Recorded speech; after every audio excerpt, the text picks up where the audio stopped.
Muito bem, dando seguimento aqui à explicação sobre as convenções, seguindo aqui na resolução do registro de candidatos para as eleições de 2018, vejamos agora o que preconiza o parágrafo 5º do artigo 8º da resolução de registro. Para a realização das convenções, diz a lei, os partidos poderão usar gratuitamente prédios públicos, responsabilizando-se por danos causados com a realização do evento. Então aqui não é um caso de abuso do poder político, não. A lei franqueia, autoriza que os partidos possam usar o prédio da Assembleia Legislativa, um prédio da Prefeitura, do Governo do Estado, certo? Para fins exclusivos da realização das convenções. Aliás, isso está na própria Lei 9.504, no artigo 8º, parágrafo 2º. Bem, mas a resolução detalha o que tem que ser feito.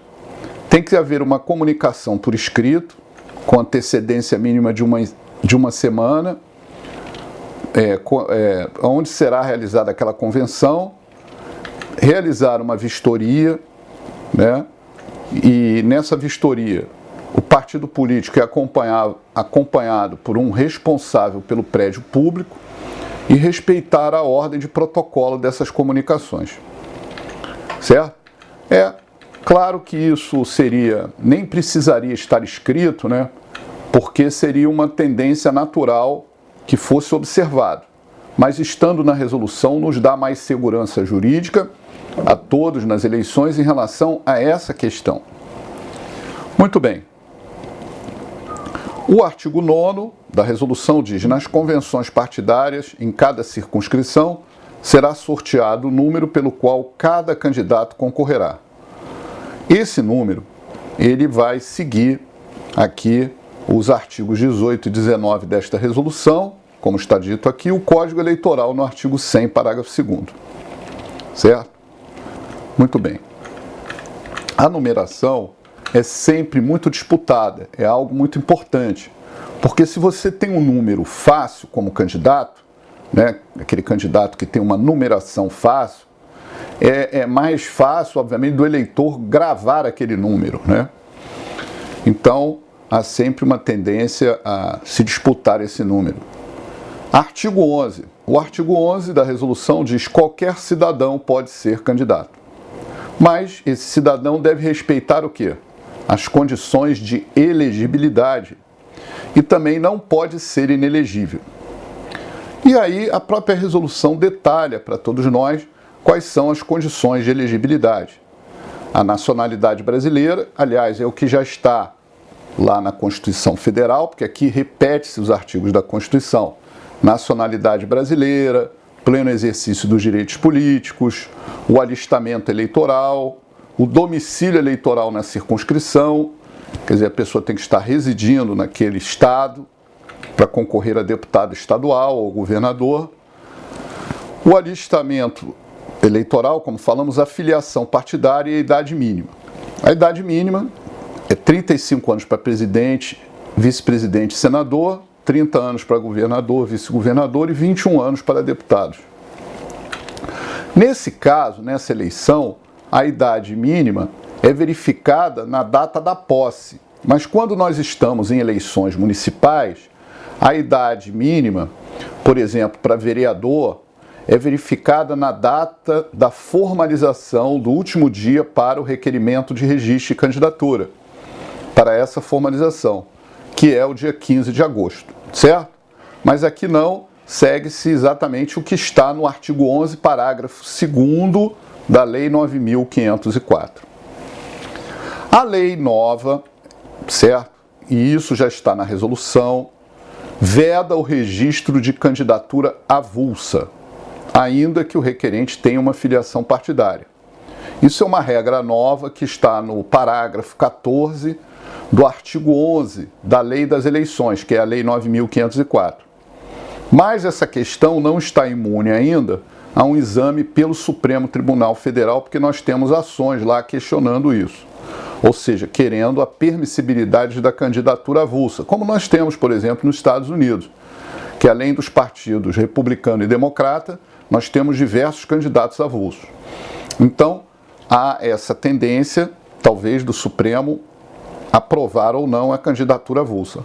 Mas a lei veda expressamente. Se for uma questão de política legislativa e não for inconstitucional essa matéria, obviamente prevalecerá o texto de lege lata, certo?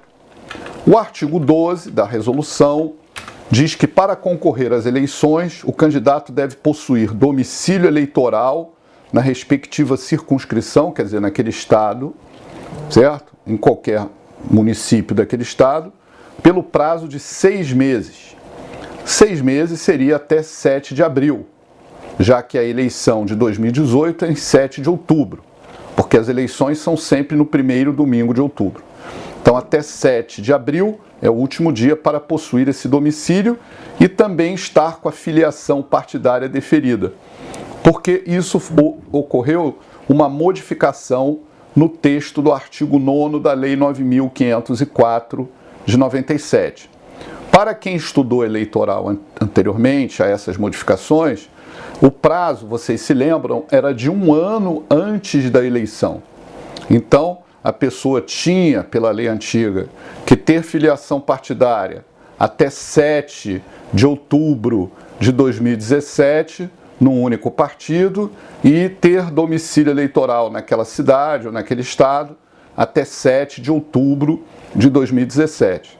Então, esse calendário foi antecipado e hoje, para as eleições de 2018, não há mais esse prazo de 1 ano. O prazo agora está bem reduzido, são 6 meses. Certo? Muito bem. O artigo 13 da resolução faz menção a quem são os inelegíveis, né?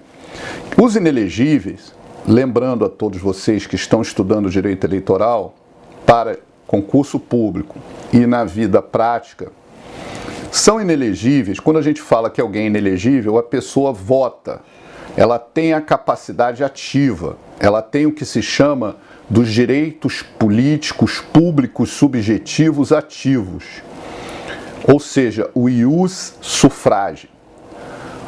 Portanto, quem é inelegível não tem o ius honorum, a capacidade eleitoral passiva, os direitos públicos políticos subjetivos passivos. Ou seja, o inelegível é aquele que tem uma moldura fática, jurídica, jurígena no texto constitucional, na nossa lex mater, ou está previsto as hipóteses na lei das inelegibilidades, que é a Lei Complementar 64, de 18 de maio de 1990, que a sua última alteração foi pela conhecida e popularmente Lei da Ficha Limpa, que é a Lei Complementar número 135, de 4 de junho de 2010. Portanto, são inelegíveis, segundo o texto reprodutivo da resolução, os inalistáveis e os analfabetos. Aqui a Constituição copiou o que está, a resolução copiou o que está no artigo 14, parágrafo 4º da Carta Magna.